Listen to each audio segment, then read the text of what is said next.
Hello, everyone, and yes, your eyes are not deceiving you. Oh. We're back, and Oh. not just on the audio. I know we're a few days late, genuinely, on our normal podcast on Spotify, but we're back on YouTube. We are back. The camera's on. We're back. We've and got a camera. We've got a camera. It's a new one, and a very expensive new setup, which, you know, part of my money, part of Dylan's money.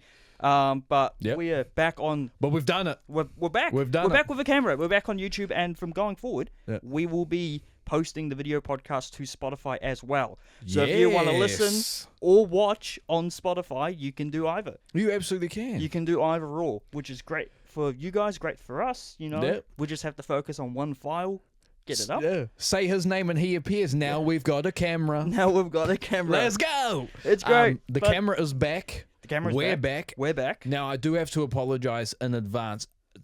A little background for you. Oh no. Simon did ask me to make a video saying we were going to be late, but I've had a very busy life at the moment. I've pretty much done some moving, so I'm in a new place now. So my apologies for that. And also you will see that not only do we have a new camera, Yes. but the camera angle is different. Slightly different. So- It's the same at the moment. Yeah, but it's slightly different. But in saying that, there was one person, I'm going to say some people, just to justify it, some people said that there was a bit too much crotch in our videos. Well, I have something to say to you.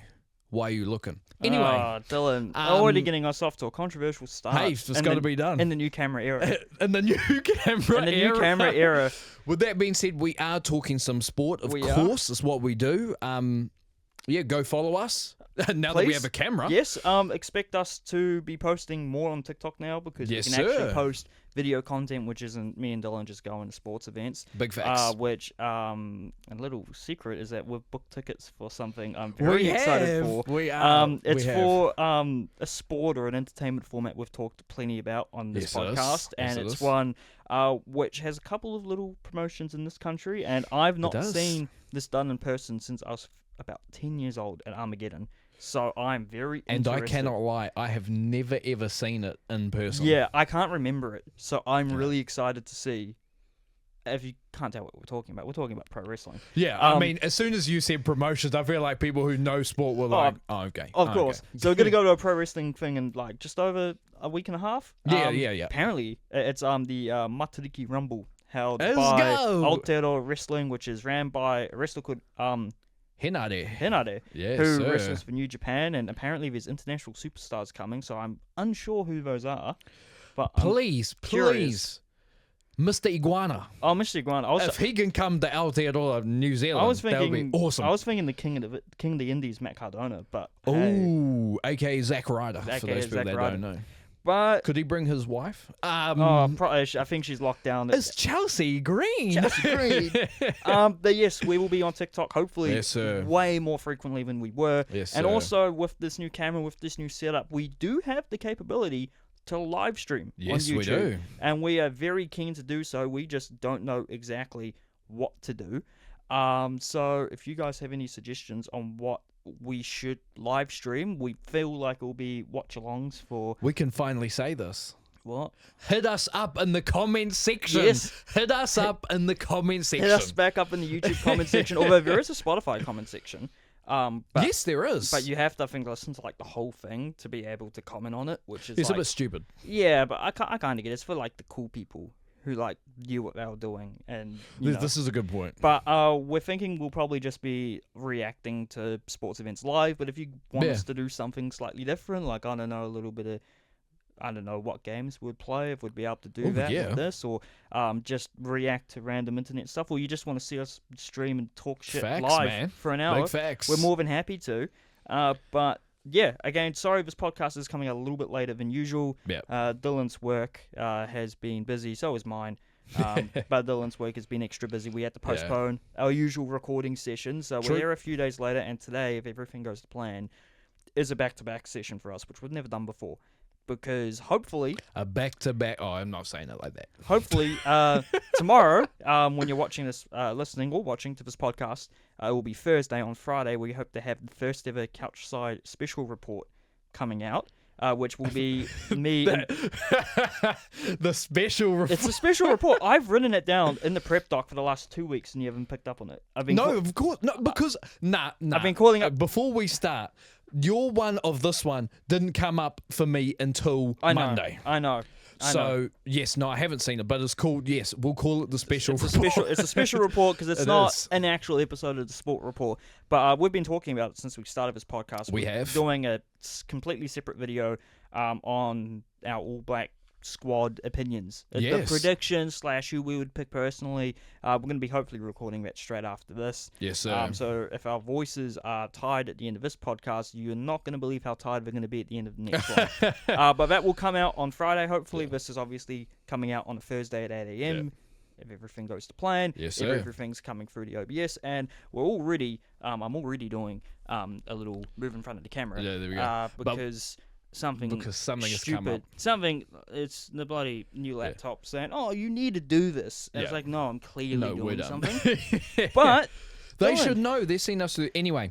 Seeing us through the camera. With that being said, go and follow us on TikTok and Insta at CouchSide.network. With that being said, let's get into the Aotearoa local sport. Simon, get into it. Do you want to start with what's probably been the biggest sport in Aotearoa, at least I would say for this week, for the last couple of weeks. Yep, which is the Super Rugby. We had the qualifying finals, and then we had the semi-finals, which we're going to talk about now. So, Simon, Dylan, let's go. Well, on Friday night, the Crusaders hosted the Blues in the first semi-final. They certainly did. And then the next day, the Chiefs hosted the Brumbies. And, well, safe to say, the most favoured team in both semi-finals did win. The Crusaders won 21-14 against the Blues, and the Chiefs won 37-17 against the Brumbies. Yep. So we have a Crusaders-Chiefs final this Saturday in Christchurch. Dylan, we both watched the Crusaders-Blues game together at with my Connor. Place. Shout out to Connor. Shout out to Connor. Yeah. Good guy, man. Good guy. Yeah, great guy. But this game, it was so close, but so far at the same time. For Blues fans. For the Blues. The Crusaders did not start the game hot. The Blues started very hot, early tries. Rieko Ioane getting under the posts, which was great to see at the time. It was. You were very pessimistic when that happened because you're like, I don't trust this, and you were right to not trust that because the Crusaders forced their way back. They did. 2 tries to Will Jordan, both second half, if I'm not mistaken. Half. They also had a try. Did they have a try early on to... Who scored the try? Wasn't Blackadder, was it? Who I must say, I've been critical of a lot of these Crusaders players. I will arguably put this out there. I say arguably, I'll definitely put this out there. Is it part of my Blues bias? Absolutely. I'm not going to be afraid of saying that ever. But I've also been quite critical of Blackadder because, to me, your best ability is your availability. Yeah. For the Crusaders, he's always available. For the All Blacks, seems to get injured. Maybe that's luck. Maybe that's him not looking after his body the best he could. I think it's just a luck thing. But he had an amazing game in this one, I cannot lie. And I do want to shout out another one of, let's call it a friend of the pod, which is Reese. Reese messaged me straight away. First thing he said, that was the worst refereeing performance I've ever seen. It wasn't I'm great. not blaming the ref for this shit. I know. I know the ref was bad. There was some calls there, but I'm not blaming him for this one. The big one was probably the... I'm blaming him for anyone, to be fair. The lack of even investigation over one of Will Jordan's tries, where a lot of people believe that he dropped the ball before he grounded it. They didn't even have a look at it, which is a bit suspicious. Like, you usually it looks suspicious. You look at anything these days, which is like half likely to be ruled out, and that had more than a half chance, I think. Yeah. So, and there were other things throughout the game. I know people were criticizing just some unfair calls being put on the Blues. But the Blues very nearly did the same thing they did at the Chiefs and almost scored right at the end. Unfortunately, the Crusaders were able to pull it out the bag. I'm just trying to think off the top of my head who I was like really impressed by. But it has been 5 days ago, so it's like I'm struggling to remember. I have some off the top of my head for the Crusaders. Like I said, Ethan Blackadder, you make 29 tackles in the game and being involved as much as he did. I actually think he probably solidified a selection in the All Blacks with that performance. We'll talk about that tomorrow. Which we'll talk about tomorrow. Unfortunately, I think he'll probably get injured. But that's been the pattern, but I never hope injury on anybody. No. I was also, Will Jordan 2 tries, and here's the thing, right? It wasn't the normal Will Jordan with the pace built up and running on through. the wing. Like maybe that last pass in and he gets through. And we'll talk about this as well in the next episode. I think he's a fantastic fullback. He's naturally a fullback. He grew up a fullback. I think he'll play fullback for the All Blacks. Yep. But these tries were close in. He had to get through people. Yep. And the second try, which may have been a knock on, it was perfect timing from him. It was different sort of tries than I've seen Will Jordan score. So I think that was very good. In terms of the Blues side of things, it's not somebody who had a good game, but I think Hoskins Tutu, that was not the best game in the world. It was probably the worst performance he could have put in. Yeah. After being fringe. Let's call it. We'll call it. He was selected for the All Blacks early on. Yep. And then still think he should have been last year after the year that he had. But seeing this year, and that game and the biggest game, and you somewhat mentally crumble, I would say. That's tough. He gave away a penalty which led to the Crusaders scoring that final try. He did. And it was a penalty. If he just didn't do anything, it wouldn't have happened. He decided to shove a Crusaders player at the back. Yeah. I don't know what happened on the pitch, but it was very much like... But you don't do it. No, you don't do it. It was not a great performance at all. No. And it's definitely, tanked his All Black stocks. I do remember last year, they still were keen on him coming in at the end of the year, but he said no, which obviously... probably isn't a good look anyway. So, did he say no, or did he have a knee injury? That's a good question. I don't remember if it was injury related or not. I think it may have been, but it's still. I get it in terms of look for somebody that's as heavily criticised as that. But he didn't have a good game. I thought Rieko Ioane was solid. Yeah, and I thought Zahn Sullivan was surprisingly good. Yeah, Zahn Sullivan at the back was not bad at all. At least in the first half, he was really taking a liking to the long kicks. Yeah. Just playing really well. We've only seen him a couple of times this season. This first game of the season was against the Crusaders in Christchurch. So it was good to see him back, and it makes me slightly more confident that next year he might have more of a presence in the Blues team. I also think that I'm just looking at it now. The two games Zahn Sullivan started was in Christchurch. He started another one, but I forgot what one it was. It was against the Crusaders. Yes. Maybe and especially in Christchurch, which is a really, really hard place to kick. You need a guy with a big boot out there. You do. Corey Evans has a pretty big boot, but Zahn Sullivan's probably just that little bit bigger. He's known for his big left boot. So I still think Corey Evans should have at least been on the squad. Yeah, I was surprised he's been playing great at fullback. Because off the bench was Plummer and Forbes. Yeah, Plummer and Forbes. I feel like Evans, and this is no shadow on Forbes at all. I think he's been good when he's played this year, but Evans has been effectively a starter for the Blues, and has proven that he could start for the Blues or a Super Rugby team. Absolutely. So it was a shame to not see him involved in the squad at all. I'm not sure it was injury related, but and also absence of Funaki these last few weeks has been interesting, but he might be injured again. I'm not entirely sure. But yeah, the Blues, unfortunately, we also had a pretty bad run with injuries and yellow cards, especially in the props. We did. Kurt Eklund or Riccatelli acting as a prop at one stage, and it was just not fair. It was like, it's pretty tough, man. It was pretty tough. The scrums were not great. I feel like our lineouts though were pretty good. I feel like they were. Patrick Tuipulotu, Josh Bear, Lachlan McWonnell have all been very solid this year. And I think the locking department at the Blues is a bit of an unsung hero. Like, I feel like they've always been solid. They've always been doing their job. And yeah, like, it was tough for the Blues. It was always going to be really hard to win in Christchurch. The fact we only lost by 7, I think, is pretty good. Yeah, I'm super proud. The fact we got to this stage of the season, I think if you looked back a month or two ago, a lot of people would be like, the Blues aren't sniffing the playoffs. Like, facts. They're not getting anywhere near there. They've got no cohesion. They don't know what they're doing. But this was, if you told me 2 months ago that our season ended in the semi-finals away in Christchurch, I probably would have been, I'll take that. Because that means that we would have had to beat the Chiefs in Hamilton, which we did.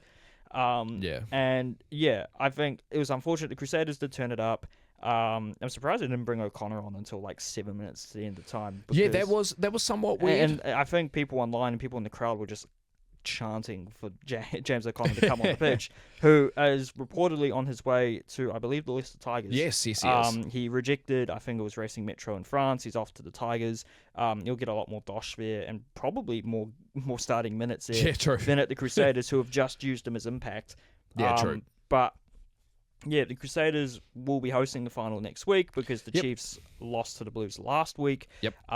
Gives them home advantage. They've controversially banned cowbells from the stadium, which is crazy because Eden Park did not last year. No. And there were a lot of Chiefs fans, and most of them had cowbells, and it was great. But it also, last year, it's not like the cowbells mattered when the Blues are winning a final 41-10. Exactly. And that's a very good point.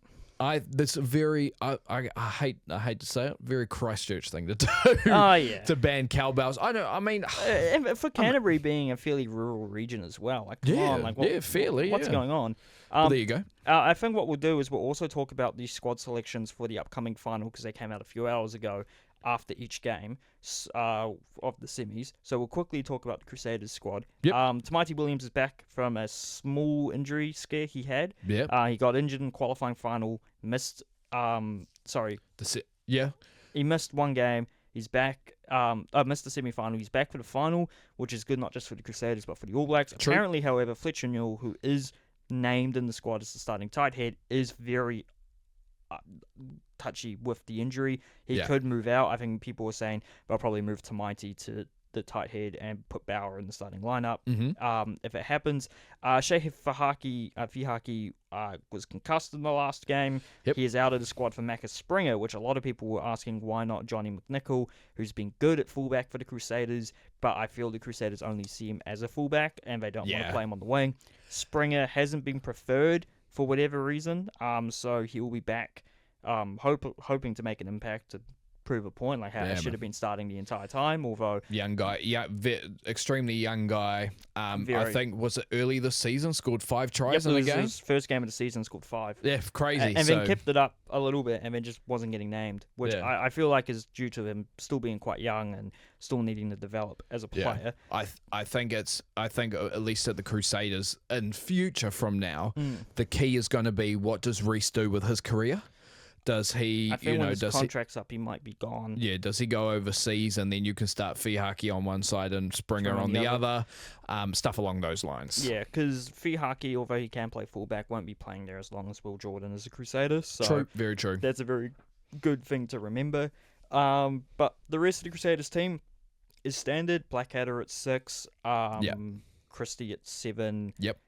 Leo Willie at 8. I've got a question for you as well. You got a cool question with the Crusaders one, because I see a lot of people being like, they don't like Crusaders players. Yes, no, the All Blacks do, trust me. But Tom Christie. Yes. I'm going to ask you, because I've seen some comments that he's not getting enough love for the All Blacks. I think it's very difficult because he's now... So he's spent a lot of time this season on the bench. He's only just got back into the starting lineup.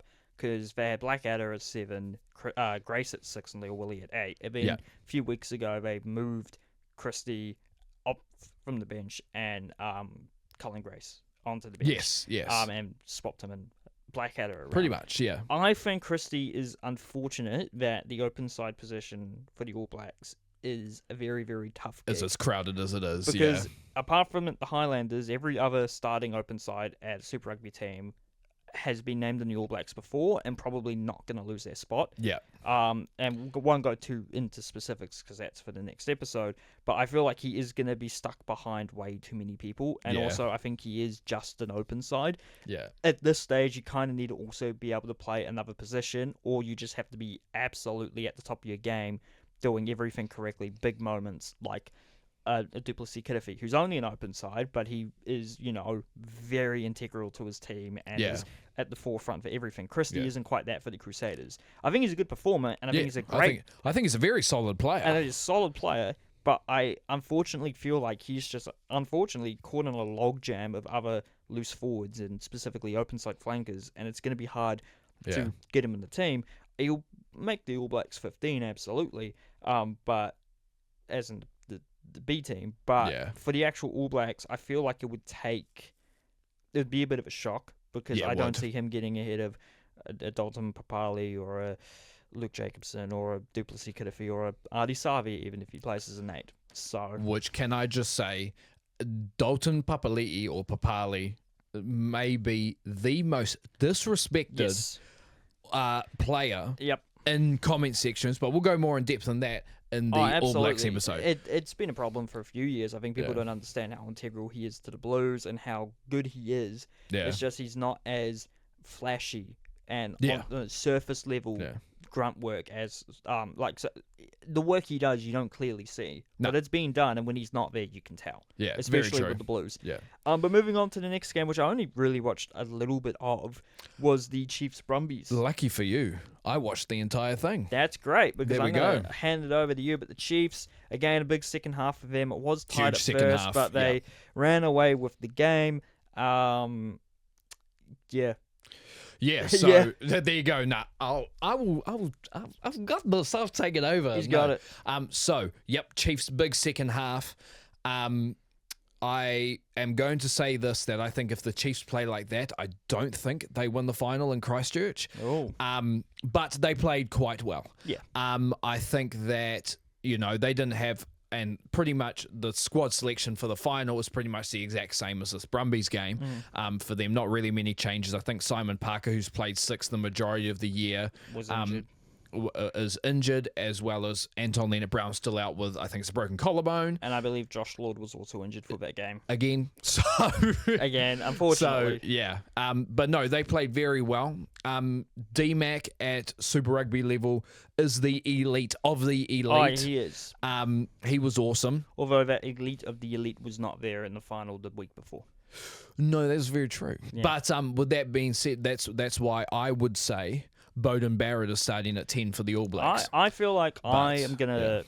I know who I'd pick right now, but I will know who I want to pick after the final on Saturday. I will know for sure if definitely. I want Bowden or if I want Damien starting at 10 for the All Blacks. It all depends what happens in Christchurch. Yeah. Which is actually where Damien's from. He's from further south, I believe. But did he play at Christchurch Boys? He played. I think he was at Dunedin School. I'm going to double check this, but I'm pretty sure he actually played at Christchurch Boys. No, I think it was the Kings. No, he wasn't. He was Southland Kings. I'm going to double check Dunedin this. Kings, because he's technically from the Southland province, but he moved. He only got a gig at the Waikato. He is. You go. I think he's a far Here we south. go. So he's born in Invercargill, but went to Christ in Christchurch. It's Christ in Christchurch. Yes, it is. Click on it. There you go.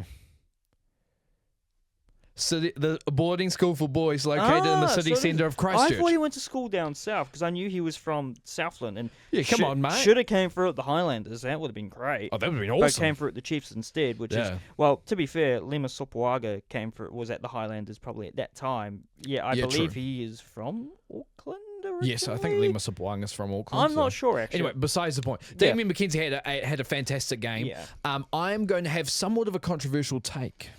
Somewhat. Go for it. And that is that I do not think Damien McKenzie is the best player on the Chiefs.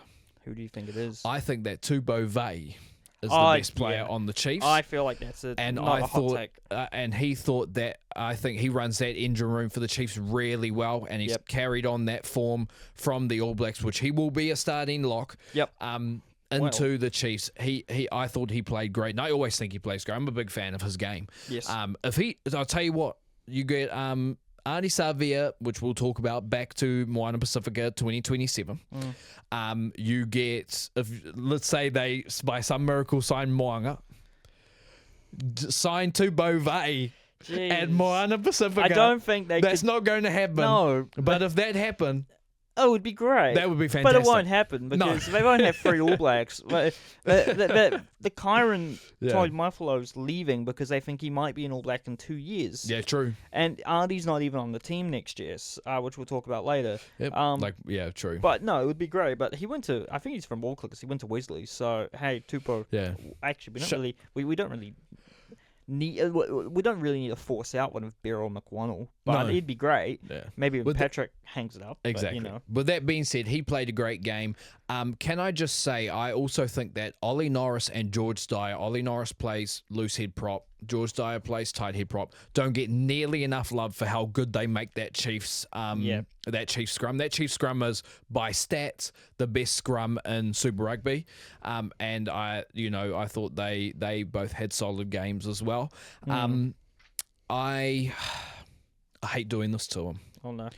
I thought he played good, but to me, I think somebody who gets a little bit too much love in comment sections Oh, no. is Samipini Finau.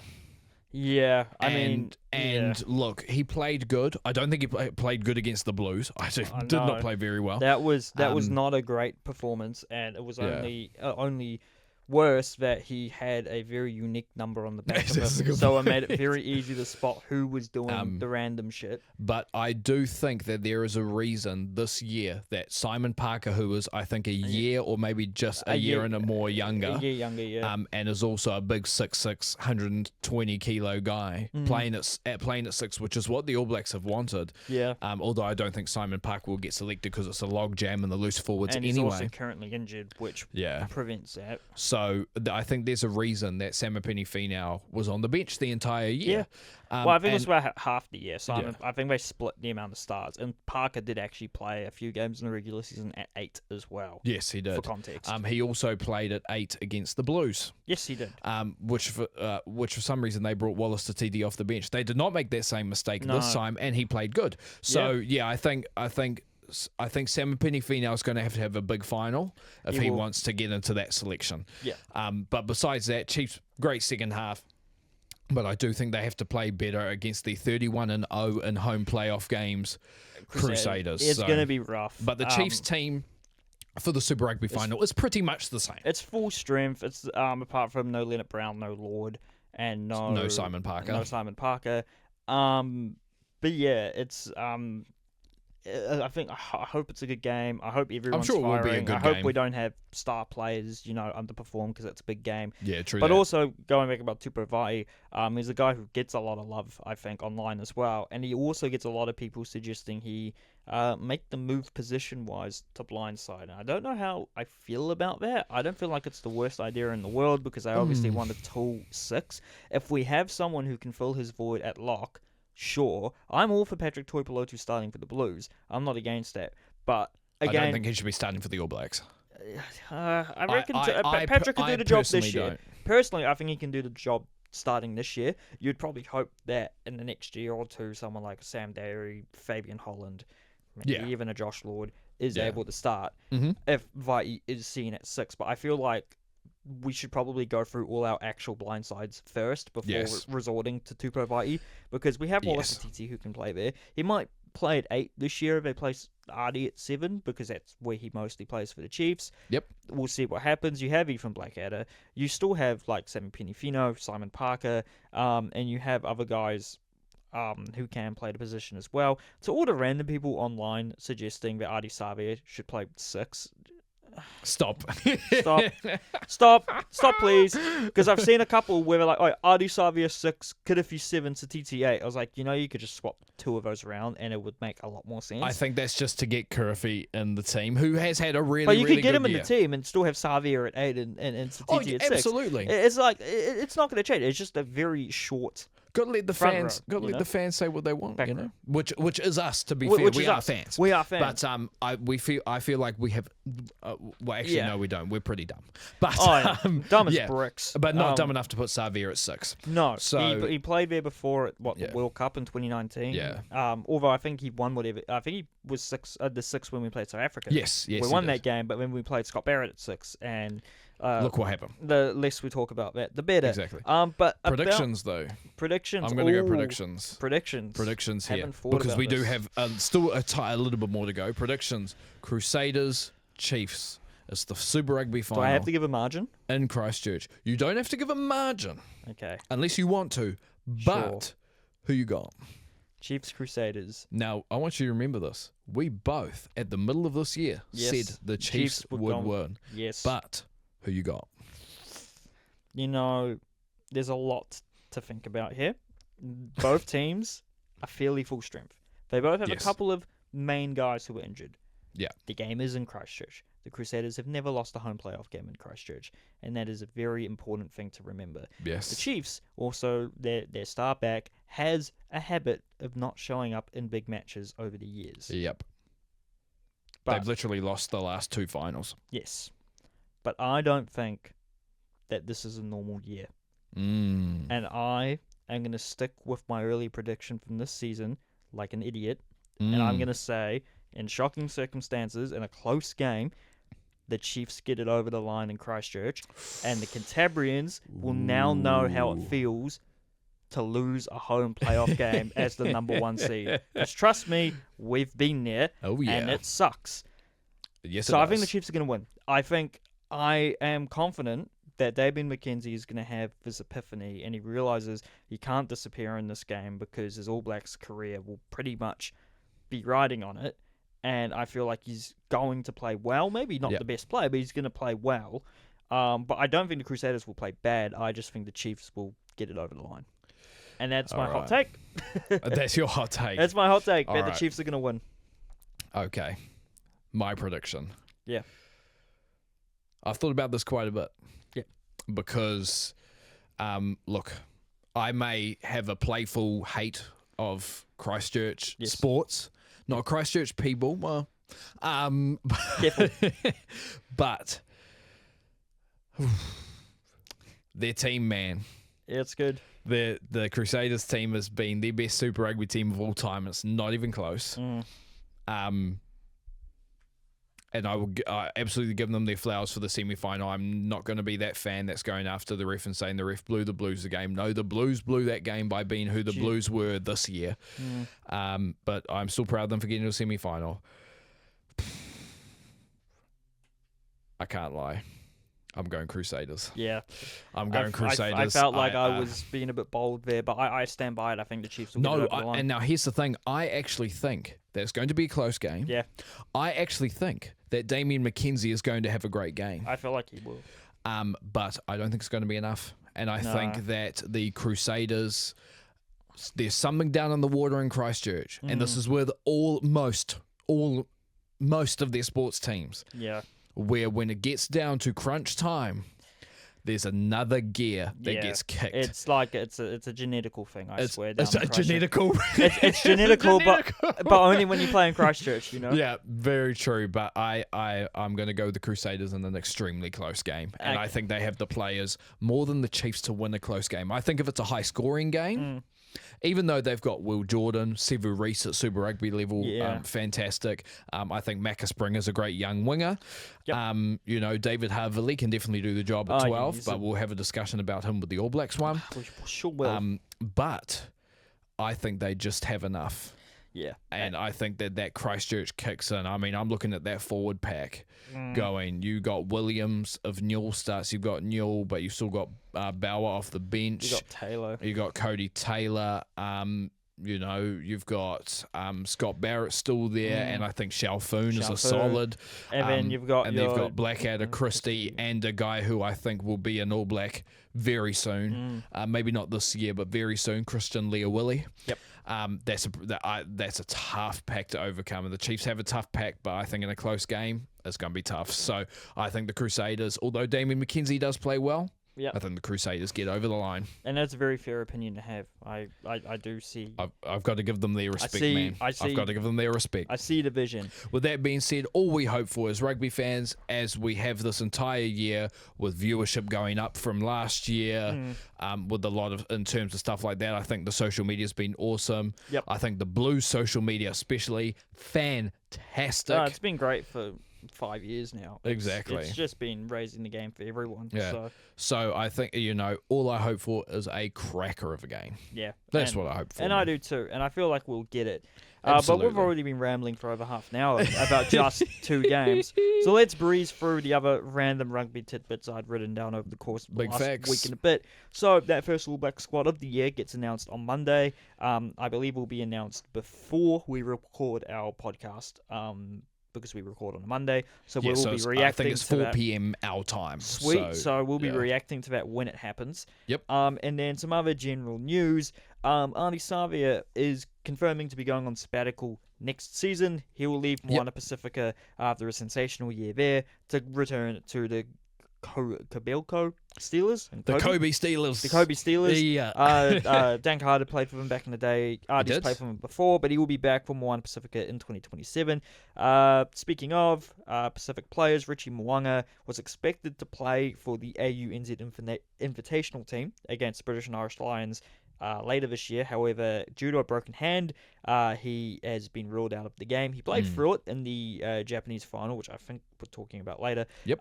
Yeah. But he's going to recover from that, which is fair enough. It's a shame because he was expected to lead that team. And then other international squads have been announced early. Specifically, the Samoan team got announced for their test against Scotland at Eden Park.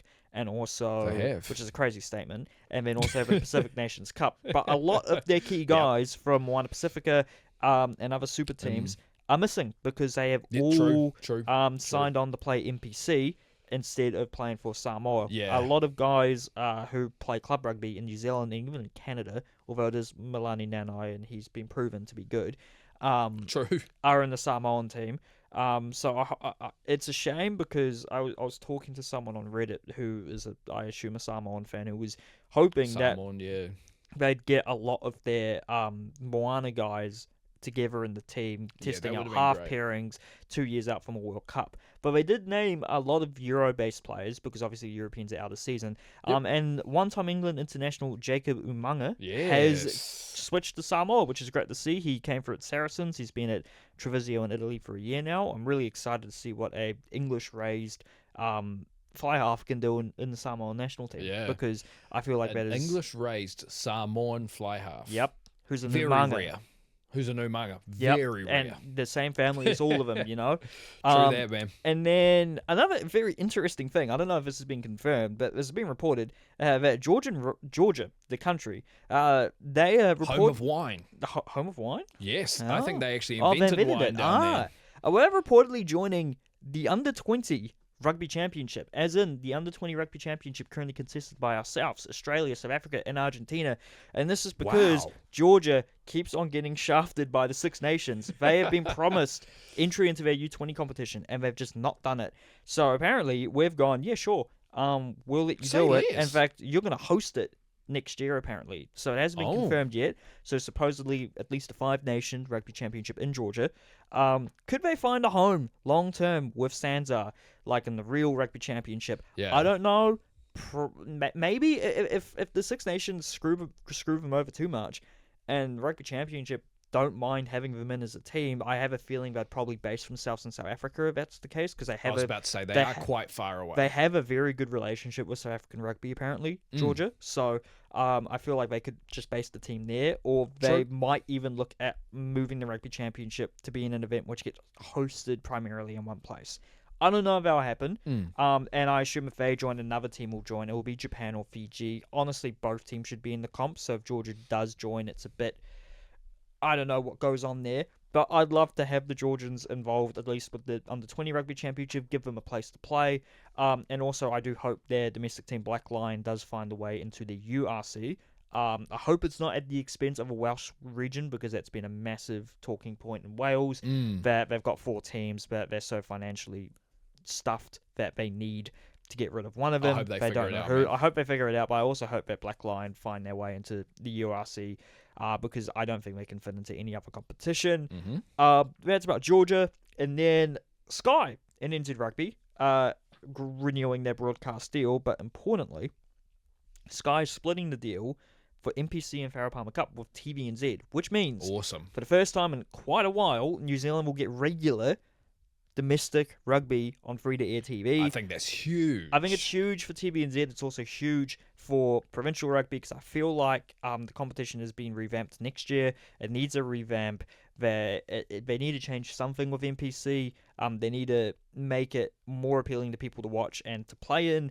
Obviously, it's kind of hard when it's being played during the Rugby Championship, where all the All Blacks are going to be playing overseas. But it's interesting to see what's going to happen here, and I cannot wait.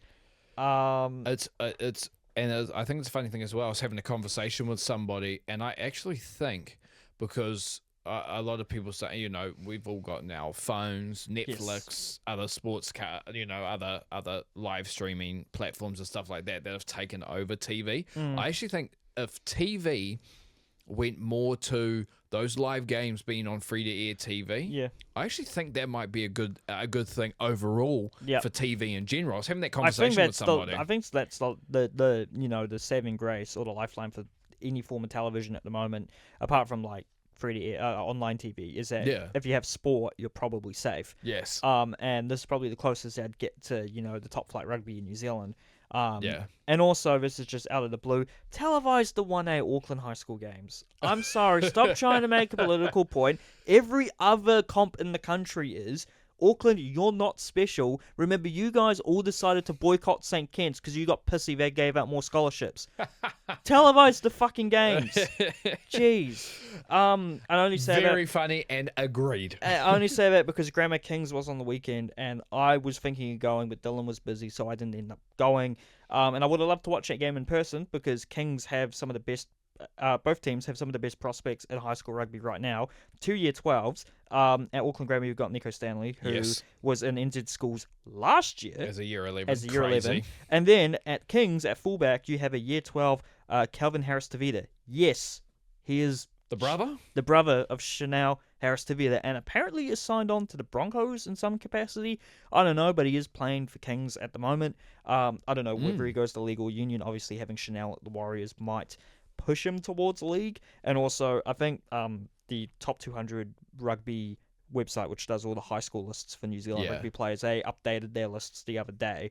And I believe one of the highly rated Warriors prospects, Bishop Neal, was on one of those lists. Yeah. So clearly, a lot of the guys on those lists are going to go to league. And with league popping off at the moment in New Zealand, the Warriors pathway program being so much better than the New Zealand Union pathways right now, I think we're going to see a lot of those top 200 guys end up in league jumpers, which isn't the worst thing in the world. There needs to be, some back and forth because all the best union and league talent are all playing high school union. Yeah, true. So, yeah, but it'll be interesting to see. With that being said, I've got a little Nico Stanley story for you. Oh, really? I do. So, you know this, but you have met her before, but my auntie coaches basketball at Auckland Grammar. She's doing that currently at the moment. She coaches multiple teams there. She does help with the Prems team as well. Shout out to Lindsay Tate, who's coaching the team as well at Auckland Grammar, former Tall Black. But she showed me a photo at one point. I think she was with the year 10s or the junior team.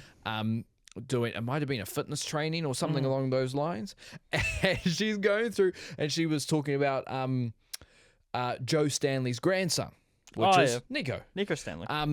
And she was going through and she's like, wait until you see him.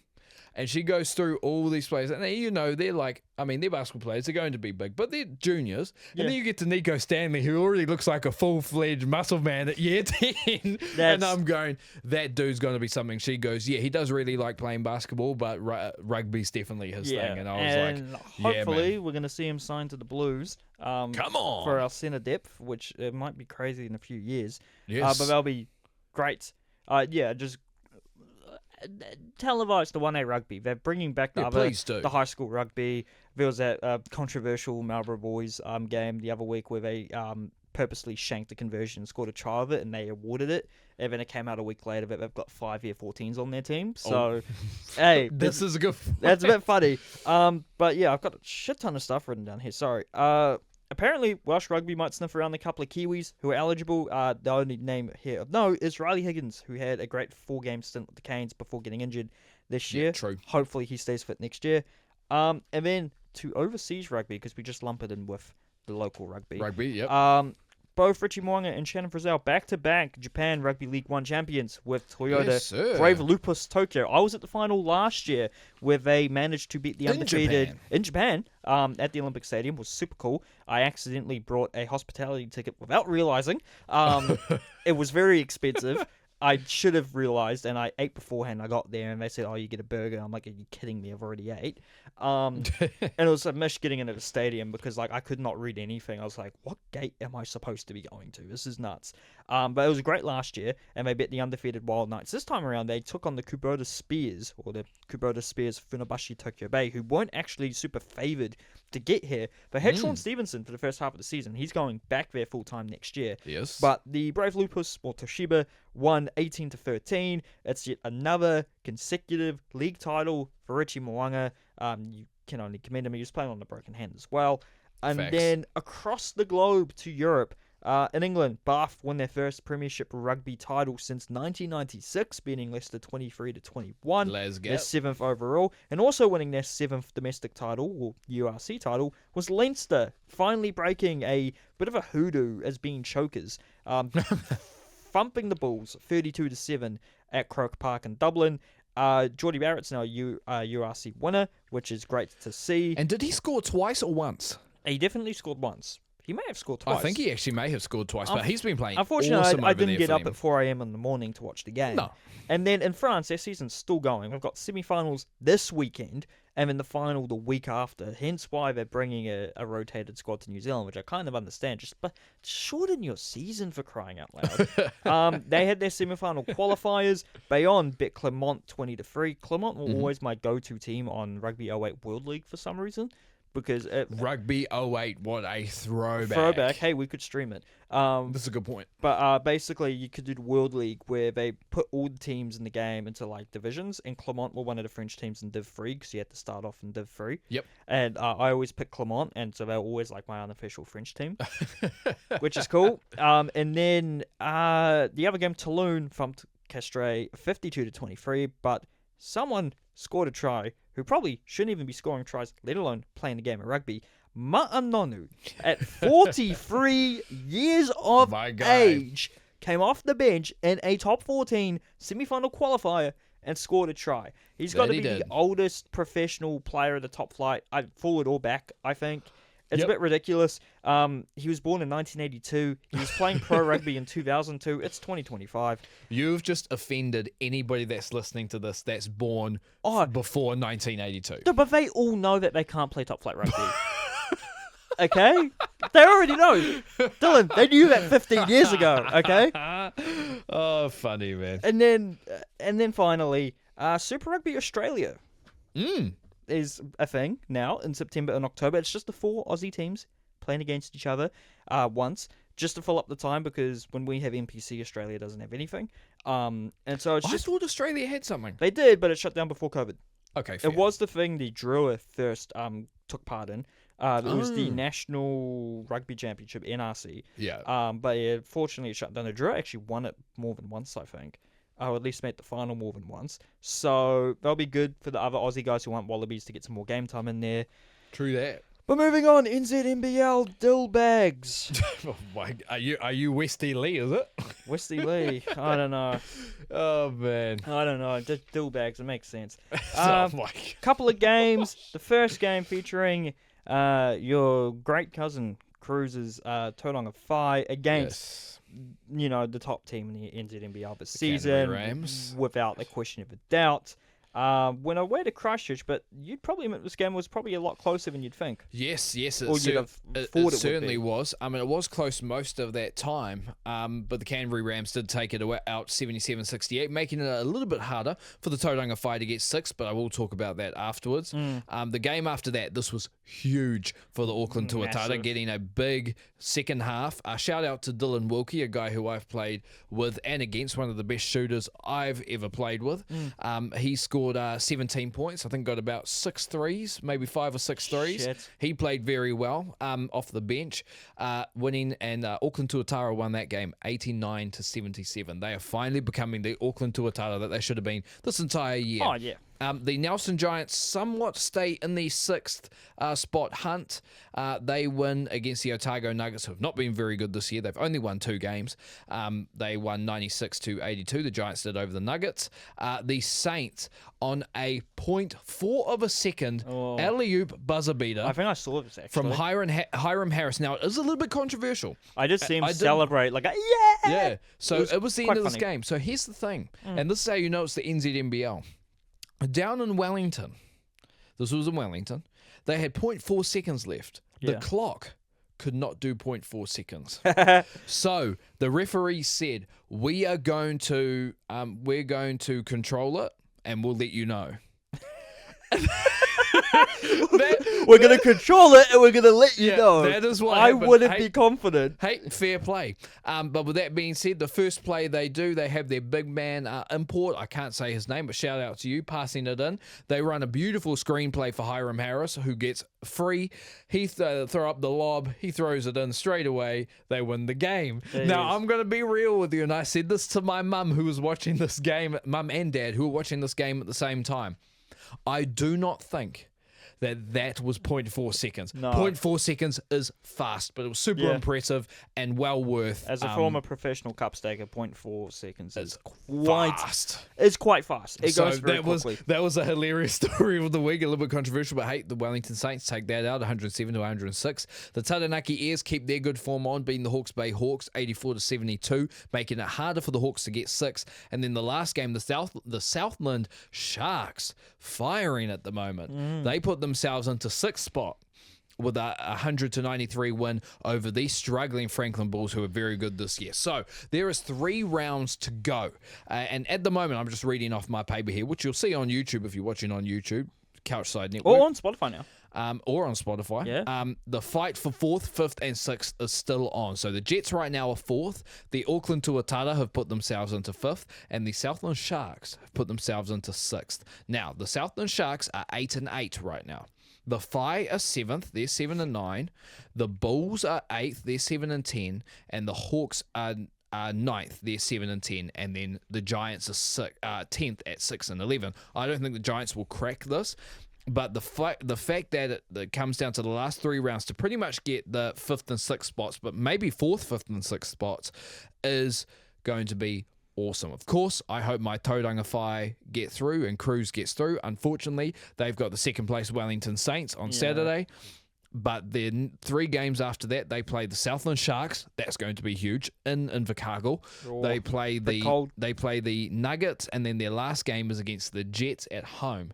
They've got to win those 3 games to even have a shot of being 6th, because it's going to be the ones that go out are going to be the ones that are losing. But the Southland Sharks, Josiah Alec, who's probably going to be the MVP of the league, especially with the Southland Sharks team and what he's doing down there. They've been doing awesome. I have to give them their respect. But that 6th spot is heating up in the NZNBL. But shout out to both the Saints and the Tuatara, because they could have both easily argued after that game. But afterwards, they didn't. No argument at all. Very fair play, very man. adult of them. Very New Zealand. Very New Zealand. Very New Zealand. But yeah. That was a pretty good round of NZNBL, and that 3 that's going to heat up. But moving on to the I'll cover this one for us. The ANZ netball. Yes. This week, so the Southern Steel, they get the win against the Northern Stars, 62-46. Then the Tactics, they get themselves back in the first, bloody Christchurch again. Yeah. They win 61-50 against the Central Pulse, and then the Mystics take a close one against the Waikato Bay of Plenty Magic, 40-38, where pretty much the top 3, I would say, is already sorted, which is the Mainland Tactics, the Northern Mystic, and the Central Pulse. I don't see that top 3 being any different. Nah. But there's also been some international eligibility. Yeah, I don't know why I wrote proposed this down. changes. What's going on there, mate? I mean, this just intrigued me a little bit. Yeah. I don't have a strong opinion on it, but NZ Netball have proposed to change international eligibility rules in netball. Yes, to remove sir. the restriction that you can't play in back-to-back World Cups for different nations, as this includes both the World Cup and the Youth World Cup. So their example is if a player plays for Samoa at this year's Youth World Cup, they cannot play at the next Senior World Cup in 2027. So they would not be able to play internationally for quite a while. And I think they are doing this because a lot of young prospects, netball prospects, are choosing to represent where their ancestors come from as juniors before committing to like New Zealand in the future. Yeah. And I don't have a strong opinion on it. I think most people will be somewhat favourable on it because definitely. I think long term your top netball players aren't going to play for like a Samoa or Tonga or Fiji, although they all have teams. It happened in rugby league though. It did happen in rugby league, and we'll see where this ends up because I think I'll be very curious, and I think it'll also allow maybe players who are not at the top anymore to play for Samoa and Tonga at the end of their career. So, although it's something outside this, but I do kind of hope the New Zealand, Australian teams sometime come back together in the future. But Australia's netball competition looks like it's popping off. It is. With Robert Irwin a few weeks ago, or maybe a month ago or so, going to his home Sunshine Coast game and getting a massive ovation. Oh yeah, they'd love it there. Yeah, and especially from both the teams. So, I mean, fair enough. Look at them. But also the Aussie League's attracting a lot of key Silver Ferns, and they can't play for the Silver Ferns when they're there. Grayson Wicked, the big example, she went over this year to play for the Swifts. I actually think New Zealand may have changed their rules on that. I have to look back at that. I think they're trying to convince them because a lot of players are going to take a year or two away. Similar to what New Zealand Rugby's going through that at the moment. With players going to Japan, or even in the case of some players like France or other parts of Europe. It's just kind of a thing in New Zealand, in a developed island in the middle of nowhere, you sort of have to deal with. Yeah. But we'll see what New Zealand netball does. But do you want to cover the NRL games, big man? I'm only going to cover one result because the Warriors didn't play last week, and only one result's worth covering. Yes. Those bloody Dolphins are at it again. Away in Townsville against the Cowboys, they won 58-4. The Dolphins are by far the best attacking team in the NRL. Yes. I hope they keep it up and stay in 8 because clearly offensively they're insane. Defensively, a little bit to be desired, but they've got some incredible attackers on that team. I think that's what makes them so inconsistent as well, is that their defense is not up to the same standard. And that's probably why the Warriors have been so inconsistent in previous years, because we've always historically been a very attacking-based team. But now we're very defensive, which is very anti-Warriors, but it's working for us. It is. While we're recording this, unfortunately we can't report on the result because we'll record this before it happens and then release it after it happens. State of Origin 2 is tonight in Perth, so that will be a good game, and I assume New South Wales will win. I'm not going to say they have because anything can happen. I still want my Queensland, but of course I think it's going to be tough. And then the Warriors are back at Mount Smart on Saturday at 5 p.m. against the Panthers. Should be a good game. The Panthers team has been named. It's very, very weakened. None of their star guys are playing apart from a few of them. But the game of the round next week is probably the Broncos hosting the Sharks. That's 8th hosting 5th, Sunday at 4 p.m. Other sports, I'm just going to quickly run through this because we've already been recording for almost an hour. Yeah, we have. And we actually have a timer now set up. We do. On my laptop, so we can see how long we've been recording for. If you see us, we're looking at the camera now. If we're looking this way, we're looking at the timer. Because we can see ourselves and then we can see the timer. Yeah. When we don't earn enough money to have a producer yet. No. So that will come eventually. Come on. Eventually. Yeah. But Ryan Fox, again, winning another major golf tournament. He won the RBC Canadian Open, which qualified him for the US Open in Pennsylvania. It netted him 1.764 million New Zealand dollars. Just a little bit of light work. He rose from 75th to 32nd with that win, which is what got him into the US Open. That's all finished. I have no idea who won. Clearly not Ryan Fox. It was not Ryan Fox. But yeah, I just didn't add in who won it because I forgot. And then Auckland FC, Nathan Moreno's departure was confirmed a few weeks ago. It's been confirmed that both Max Marta and Alex Paulson aren't returning after their loans. Mm-hmm. We knew Paulson wasn't coming back. Marta, we assumed he wasn't, but we knew there could maybe be a chance we brought him in permanently from Shrewsbury. That's not happening. And then this is a bit of a bloody paragraph I put together. Might have to sum up that one. But a Winter Olympic gold medalist Nico Porteous has confirmed at just 23 he's stepping away from top flight international competition. Yeah. He said he just wants to, explore other options in life, and he still wants to attend the occasional tournament. He won a bronze medal back in 2018 when Zoe Sadowski-Synnott also won a bronze medal when they were both teenagers, and it was our first winter medals in 20 odd years or something. And then at the last Winter Games in 2022, where Zoe won a silver and a gold herself, good old Nico won gold as well in the men's half pipe skis. A ski of so he's a snowboarder. But he won the half pipe ski thing at the last Olympics. I remember watching that final. He nailed his first run and stuffed the other two up, and then I was a bit nervous watching everyone, but he did the first run, I think, of the entire final, and it was the best run anyone did. So we won't see him at next year's Winter Olympics, it looks like, which are being held in Milan and Cortina d'Ampezzo in Italy. Look at you with the pronunciation. It's probably very shocking, but it's Italy's fourth Winter Olympics. They last held it back in 2006 in Torino, and Cortina d'Ampezzo previously hosted it back in 1956. Some news about this Winter Olympics. NHL players will be allowed to participate in the tournament, which is great. Good to see them competing at the Olympics.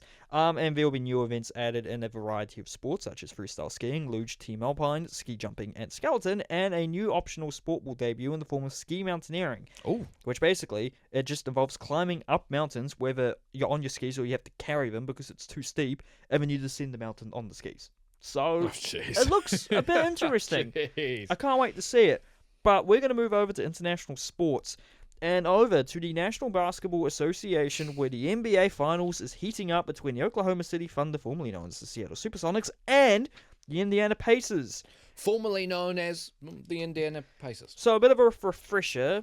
At our last podcast, there had been 2 games. The Pacers stole Game 1, and then OKC dominated in Game 2, and both of these games were played in Oklahoma City. There have since been 3 games. Yep. The most recent one was yesterday. There's been Game 3 at the Pacers, Game 4 at the Pacers, Game 5 at the Thunder. Dylan, you'll remember some of these more than me.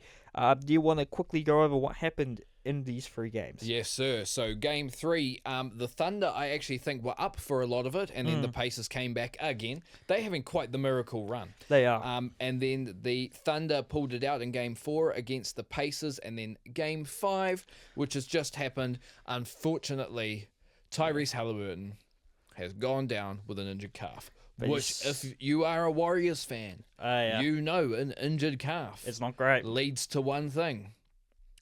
Torn Achilles. So I don't want that to happen to anybody. No. So he did try to play through it, but he was limited to 4 points.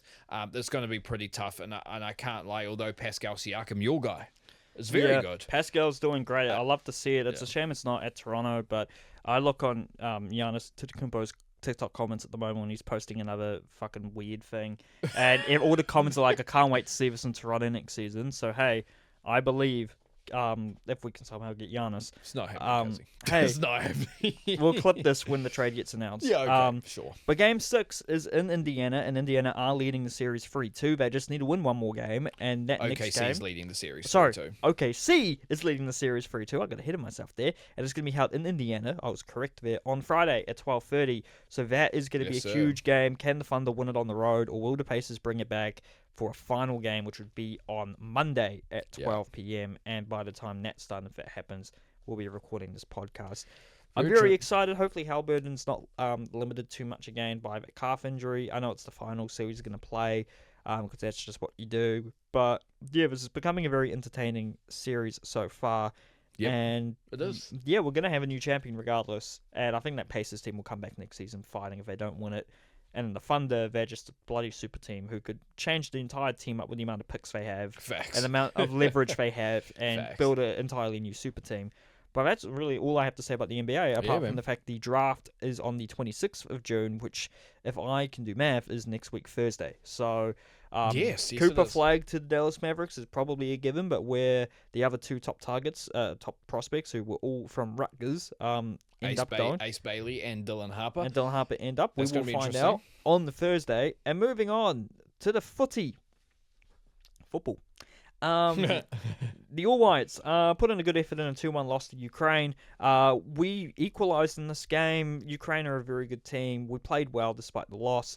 And then Australia qualified for the World Cup after beating Saudi Arabia 2-1 in Jeddah. Yep. Also joining them were Brazil and Ecuador. The FIFA Club World Cup, the first 32-team expanded FIFA Club World Cup, has begun. The first game was Al Ahly of Egypt versus Inter Miami of the United States of America, and they played out apparently very entertaining. Lionel Messi's team, an entertaining 0-0 draw. Auckland City FC, a semi-pro team where their players have had to take leave to go to the tournament, not related to Auckland FC, who play in the A-League. They did their best against the German giants Bayern Munich and lost 10-0. I actually think that's pretty good. I do think that's I pretty good. don't think that's like a shocking result. I feel like under the circumstances have been given, that's a pretty good result for them. Other results I've got written down here: PSG blowing away Atletico Madrid, another European team, 4-0. Palmeiras and Porto playing out a 0-0 draw. Botafogo getting the win over Seattle Sounders 2-1. That's our guy Sermon, eh? Sermon? No. Sorry, he's at the Portland Timbers. He's at the Timbers. They're That's right. Pacific Northwest rivals. And That's then Boca Benfica was a 2-2 draw with 2 red cards on both sides, but they only added 5 additional minutes and apparently only played 2.5 of it. So I don't know what's going on there. But apparently some of the crowds have not been great. I know Ulsan Hyundai of South Korea and Mamelodi Sundowns of South Africa played today, I think in Orlando, and I think about 50 people showed up. Jeez. But hey, the big games of the European and South American teams will get heaps of fans. I know Palmeiras fans have absolutely taken New York by storm. There's been clips of them just completely covering Times Square and just other parts of the city, which I always like to see. But Auckland City, after that Bayern game on Saturday morning, they play Benfica, one of the best teams in Portugal, at 4 a.m. And then on Wednesday at 7 a.m., they take on Boca Juniors of Argentina. Which, yeah, it's going to be rough. When this podcast comes out, Man City, the English Giants, will have played Morocco's Wydad Casablanca, which is just a very interesting matchup. And then when this podcast gets uploaded, it would be in the middle of Real Madrid, that Real Madrid of Spain, taking on Saudi giants Al Hilal. So that'll be interesting to see if the Saudi teams can keep up with Real Madrid. It will be. It'll be really interesting. And all these games are on DAZN. Apparently they're free, but I'm not sure. But we haven't tried. We haven't tried yet. I've been busy with work.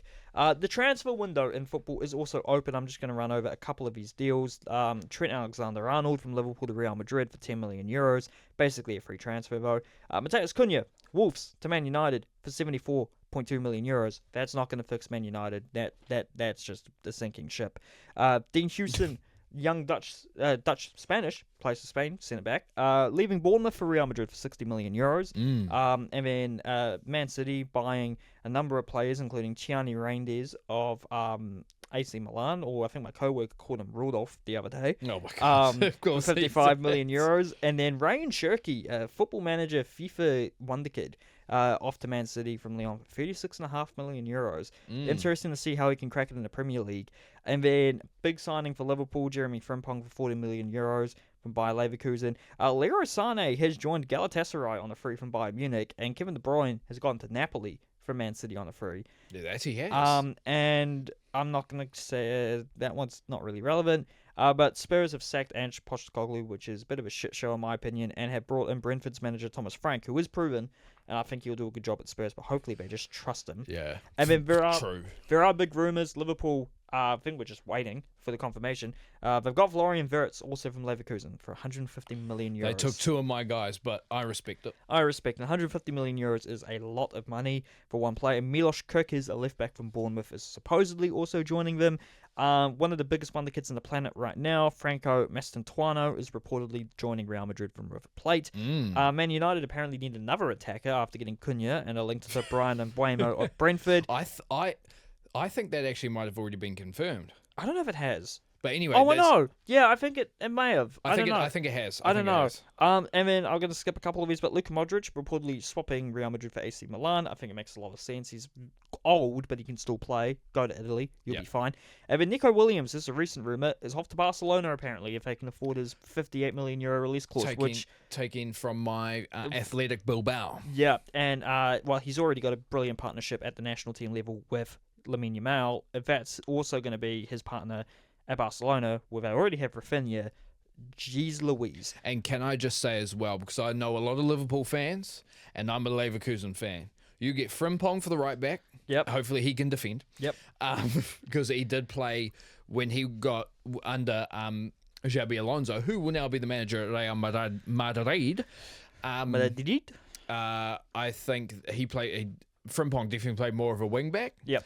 But Let's see what he can do at Liverpool. If Florian Wirtz, of course, if he ends up going to Liverpool for that huge 150 mil. I think it's pretty much confirmed. It's pretty much confirmed.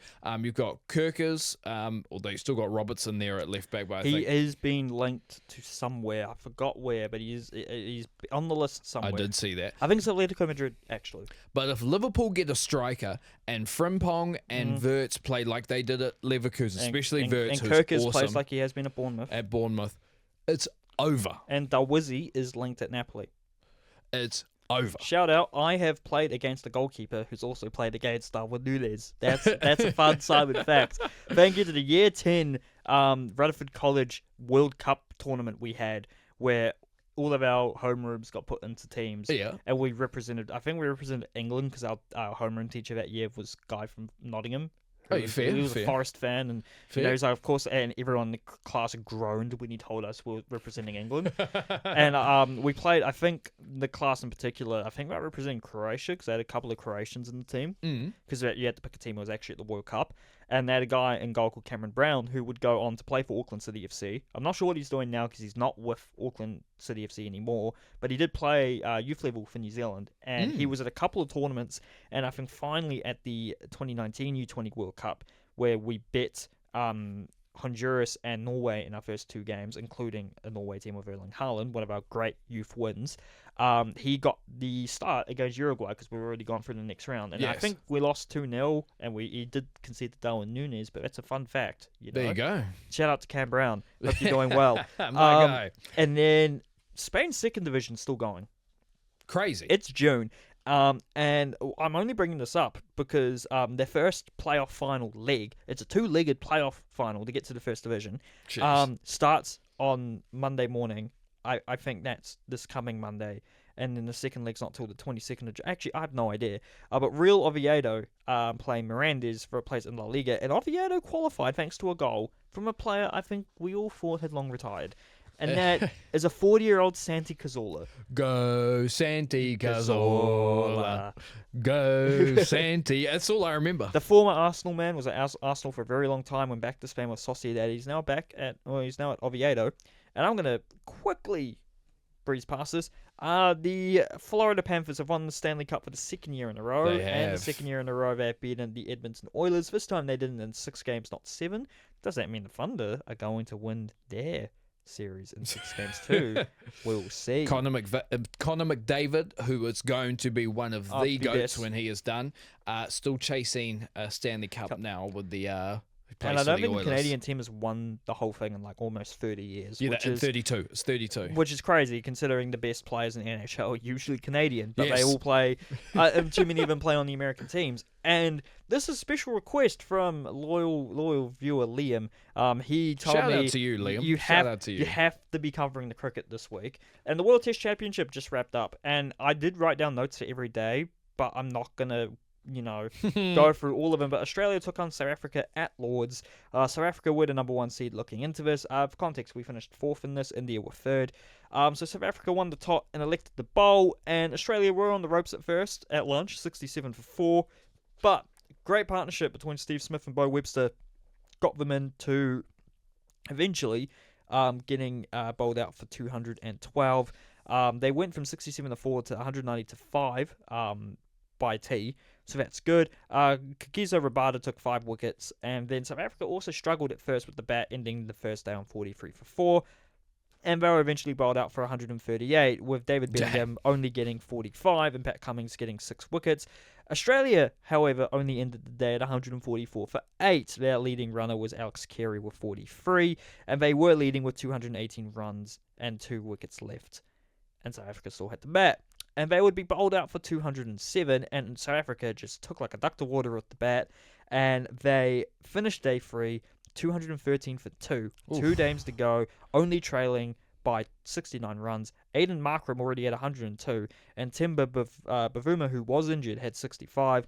And on day 4, South Africa held on, and they went forward, only conceding 3 wickets to get to 282 for 5, winning the World Test Championship for the first time, their first major international cricket honour, and Aiden Markram ended up with 136 runs in that final inning. Ooh. Great for South Africa to see. It's man. about time South Africa won a cricket event. It's about time Australia lost a cricket event. So, great to see. Sorry, Gabe. My friend Gabe's a big Australian cricket fan. Is that right? Well, yeah, he is an Australian man, and okay. and he does love Australia cricket. I'm gonna forgive him for that. Yeah, he was unfortunately born in Perth, so okay. Yeah, I'll still forgive him. But in Major League Cricket, Finn Allen, Kiwi himself, nuts. In a single inning for the San Francisco Unicorns in Major League Cricket in the United States, he scored 151 runs, including 19 sixes. Ooh. And this is a fun fact about Dylan. Dylan being a big Oakland Athletics fan, although they're not in Oakland anymore. They used to play at the Oakland Coliseum, which was also home to the Raiders. Because both of those teams have left, it's now hosting cricket. And the dimensions are a bit strange. There are some short boundaries. But still, 151 runs in a single inning. Crazy. You are taking the piss.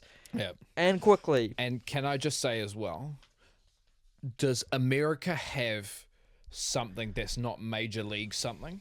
You've got Major League Baseball, Major League Cricket. You've got Major League Rugby. You've got I think it's actually called. Is it called Major League Lacrosse? You have Major League Lacrosse. Yeah. And you have Major League Soccer, and then true OGs remember MLG, Major League Gaming. So there you go. It's Major League everything. It's honestly. Major League except for the National Basketball Association, Yes. the National Hockey League, the National Football Football League.